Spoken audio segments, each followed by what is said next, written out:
The story begins with a young boy named Andrew playing in the park. He's holding a little toy he's crazy about called Mr. Chuckleteeth, which he keeps close all the time. While Andrew's playing, his mom is nearby watching him. Suddenly her phone rings. A strange man is on the other end, trying to harass her, making her feel anxious. She gets so distracted by this creepy call that she doesn't notice Andrew calling out to her. Andrew has wandered closer to the woods where he thinks he sees Mr. Chuckleteeth waving him over, calling him into the trees. When her call finally ends, his mom turns around and her heart skips a beat. Andrew is gone. She panics, calling his name and looking all around. Her neighbors, Emily and her mom, notice and start helping her search for him. Meanwhile, Andrew is in the woods calling out for Mr. Chuckleteeth, but the toy is nowhere in sight. Suddenly, he spots a shadow that looks just like it and starts chasing after it. But before he can catch up, something grabs him from behind. The scene cuts, and night has fallen. Now the police are searching the woods for Andrew. Among the officers is Andrew's father, who's also a cop. He is growing more desperate by the minute. After what feels like hours of searching, they find Andrew's toy lying on the ground. Not far from there, they find Andrew, lifeless. Andrew's dad is devastated, staring at his son's body in shock. His fellow officers hold him back as he begins to lose it. The investigation starts the next day. At first, the police think a wild animal attacked Andrew because of bite marks on his body. But something doesn't add up, and they wonder if he was actually murdered. 2 FBI agents are brought in. The senior officers shrug it off, saying it's obviously an animal attack. But the FBI agents disagree. They point out that Andrew's neck was broken, twisted by someone's hands, meaning he was killed on purpose. They add that the bite marks on his body happened after he was already dead. The police officers are doubtful. One even says, "You're just making up a story." But one of the FBI agents, Mulder, replies that she's a doctor and her findings are based on Andrew's autopsy report. The agents suggest that the killer was likely a young, strong person, maybe between 19 and 42 years old, with a criminal past or familiar to Andrew's family and the park. After listening, the officers leave to keep working the case, while the FBI agents Mulder and Scully discuss their theories. Mulder tells Scully he thinks this case might involve something supernatural, maybe even a spirit. Scully listens, intrigued but skeptical. Mulder explains that back in the 16th century, a woman in this area used dark magic to open the gates of hell, allowing evil spirits to cross over. Mulder wonders if Andrew's case could somehow be tied to that dark history. Scully, ever the realist, raises an eyebrow and says, "That sounds like something from a novel. Let's focus on the case." But Mulder doesn't back down. He reveals that the bite marks on Andrew's body don't match any known animal. They resemble the bite of a mythical hound that supposedly guards the gates of hell. They decide to return to their office to review Andrew's autopsy report in detail. They find something strange on his feet, some kind of salt or sand, which only makes the mystery deeper. With these new clues, they start to question, was Andrew's death just a tragic accident, or is it connected to something darker, involving forces they don't fully understand? As the FBI agents dig further into the case, they come across a photo of Andrew's toy, Mr. Chuckleteeth, which was found near the crime scene. They start wondering, what connection does this strange toy have to Andrew's murder? Tina, can you explain the meaning of burden of proof and what this means for the world of film? I'll go back to you.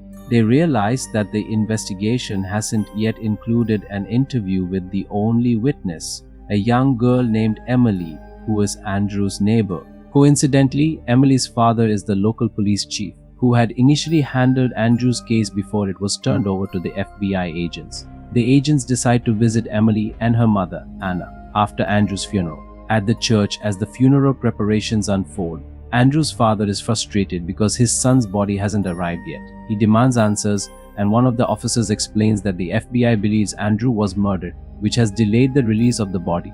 The scene shifts to Agent Mulder arriving at Emily's house. Sitting with Emily, Mulder gently asks her questions, but she's shy and doesn't give him much to go on. All she can recall is seeing Andrew heading into the woods. She then turns her attention back to her TV show.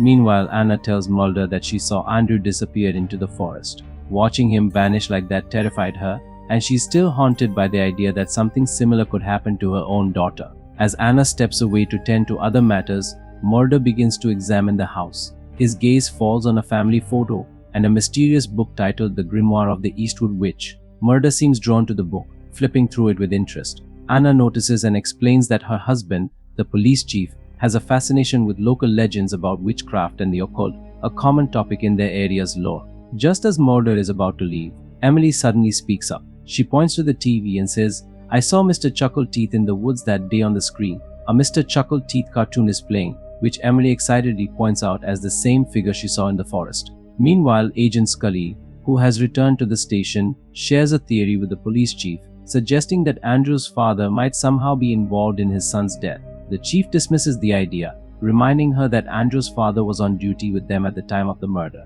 Scully doesn't let up, pressing him with question after question, to which the chief finally says, "Fine, if you want to speak with him, let's go to his office."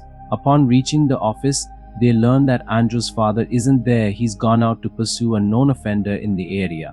Curious, Scully checks the computer records and discovers that Andrew's father is searching for a local man named Peter, a suspected criminal who has been linked to cases of harassment and blackmail. According to Andrew's father's research, Peter was at home the night Andrew was killed. Convinced that Peter might be the one responsible for his son's death, Andrew's father heads to Peter's house, with the police chief and Agent Scully following close behind. When Andrew's father arrives at Peter's house, he bangs on the door, shouting. The police chief tries to calm him down as the situation escalates. Scully, sensing things might get out of control, calls her partner, Agent Mulder, to inform him that they've reached a new suspect's home and might be close to uncovering the truth. Scully and Mulder arrive at Peter's house, where Peter is a suspect in Andrew's murder. Mulder, who had just been investigating in the woods, joins Scully, and behind him, we see a large black dog watching him. Mulder notices it too and feels a chill as he's seen this dog before. He believes it might be a supernatural creature, something like a hellhound. When he reaches Scully, he tells her, "I don't think Peter killed Andrew. I still believe there's a supernatural side to all this, but they haven't found any conclusive evidence yet." Following Scully's suggestion, they both head inside Peter's house to investigate. Inside, they discover an unusual shoe and a strange monkey doll, along with a Mr. Chuckleteeth mask. Emily, Andrew's neighbor, had mentioned seeing Mr. Chuckleteeth in the woods, so it's possible that Peter might be connected to Andrew's death. The clues seem to point toward him, but Mulder isn't convinced. He explains to Scully, "I'm not saying this man hasn't done bad things, but I don't think he killed Andrew. We need more than just a few odd clues to make that call." As the scene shifts back to Emily's house, she's watching her favorite cartoon show. She's deeply engrossed, smiling at the TV screen. Suddenly, she glances up and sees the character from her show, the same eerie Mr. That cartoon character, standing by the door, motioning for her to come closer. Emily, fascinated and thinking it's just part of the show, begins walking toward him, smiling. Meanwhile, her mother, Anna, is calling her for lunch, but Emily doesn't respond. Concerned, Anna goes looking for her, but Emily is nowhere to be found. The search intensifies and soon, a terrible discovery is made. FBI agents and local police find Emily's body in the woods, in the same horrific manner as Andrew's. Upon hearing this, Anna rushes into the forest, overcome with shock and grief. She's desperate to reach Emily, as if her love alone could bring her daughter back. But the officers hold her back, trying to prevent her from seeing the terrible scene. Back at the crime scene, Mulder notices something peculiar. Beneath the fallen leaves, he uncovers a strange white substance. Brushing the leaves aside, he reveals a circle made of white salt. Mulder, stunned, explains to Scully, circles like these are often created to summon spirits or even darker forces. This is more than just a coincidence. Someone may be calling upon something evil here. Mulder explains to Scully that during the 16th and 17th centuries, witches used black magic to summon demons. These demons, known as familiars, had the power to take any form they wished: human, animal, or even an object. They often took on the form of something beloved by the person they targeted, like a favorite pet, loved one, toy, or cartoon character, in order to gain trust and get close to their victim. Mulder continues to clear away the leaves and uncovers the mark of a skull. Pointing to it, he says, "See, I told you. This place was used to summon demons or spirits." Convinced that someone has been hiding the truth, Mulder decides to confront the police chief, who seemed suspicious when Mulder had seen that old witchcraft book at his house. Mulder approaches the chief and accuses him, asking, "You're the one behind this black magic, aren't you?" At first, the chief says nothing, but finally, after Mulder presses him, the chief admits, "No, I'm not the one casting spells. Yes, I tried to keep you all from looking too closely at this case, but that's because of my own guilt. Not because I'm behind these murders." The chief then reveals that on the day Andrew disappeared, he was the one who had distracted Andrew's mother, keeping her from noticing what was happening. He feels personally responsible for not protecting Andrew. After the chief leaves, Mulder tells Scully, "This case is exactly what I thought. Someone has opened a doorway to hell with black magic, and all these murders are connected to that one thing." Meanwhile, Andrew's father still suspects Peter, the man they initially questioned.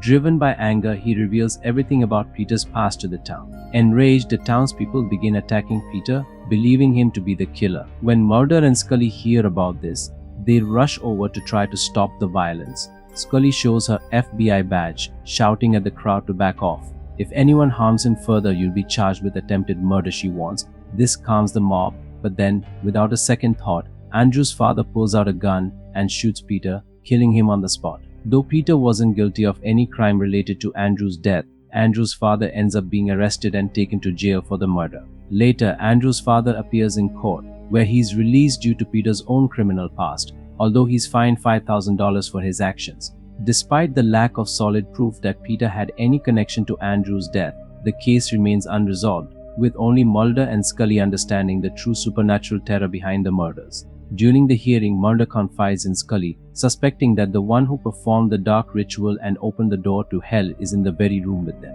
"We just need to keep our eyes open," he says. As they leave the courtroom, a police officer waits for them outside. He informs them that Andrew's father was nowhere near the scene on the day of the disappearance, as he was on duty 40 kilometers away. Additionally, the officer assures them that Peter, the man shot by Andrew's father, was also not involved in the murder. This officer had actually been called from another town to assist, as Mulder and Scully had grown distrustful of the local authorities. Later, we see Andrew's father back home, but he seems troubled rather than relieved. Through the course of the investigation, he had discovered that his wife was involved in an affair with the chief, which led to her being distracted on the day of Andrew's disappearance. This painful truth fills him with even more rage and sorrow. Overwhelmed, Andrew's mother takes the car and drives away, leaving her husband behind as he sets off to confront the chief for revenge. While driving, she suddenly sees Andrew standing in the middle of the road. She swerves the car to avoid him, leading to a horrific crash.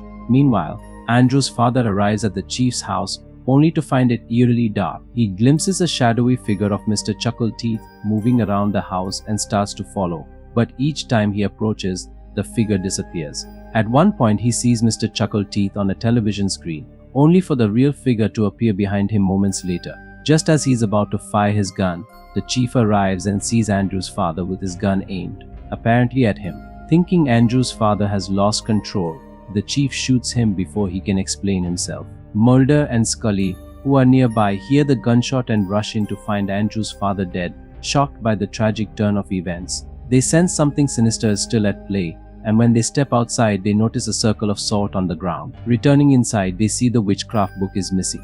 Realizing the true danger, they head to the murder site deep in the woods. Meanwhile, the chief, still searching for Andrew's mother, Diane, finds her overturned car near the forest. He catches a glimpse of her standing deep in the woods, but as he approaches, she vanishes. Ignoring the ominous signs, he ventures further into the forest, oblivious to her lifeless body lying nearby. The chief's journey leads him to a clearing where he spots his wife Anna in a circle of candles, performing dark magic using the same book seen in their house. It is revealed here that Anna is responsible for the chain of horrific events, including Andrew's and Emily's deaths. She confesses that she had indeed practiced black magic, but her intent was merely to punish her husband and Diane for their betrayal. She never intended for her daughter Emily or Andrew to die. In anguish, she continues her ritual, only to realize that the hellhound spirit she summoned is now attacking the chief, marking him for death as part of her own curse. Distraught, she cries out as the spirit attacks her husband. At this moment, Mulder and Scully arrive and witness Anna in the ritual circle. Mulder tries to reason with her, asking for the book to end the dark magic. But Anna, driven by her grief and guilt, refuses to listen and chants a final spell, causing her own death and closing the hellish portal she had opened. As the flames from her ritual engulf her, the book remains intact amidst the ashes. Scully picks it up, keeping it as evidence of their first truly supernatural case. In disbelief, she tells Mulder, "I believe you now. Everything you said was true." With the case closed, Mulder and Scully leave the town, knowing their work here is done. However, as they depart, the film closes on the spinning symbol seen at the beginning, hinting that the dark forces may not be completely gone, leaving an unsettling ending that suggests there is more to come.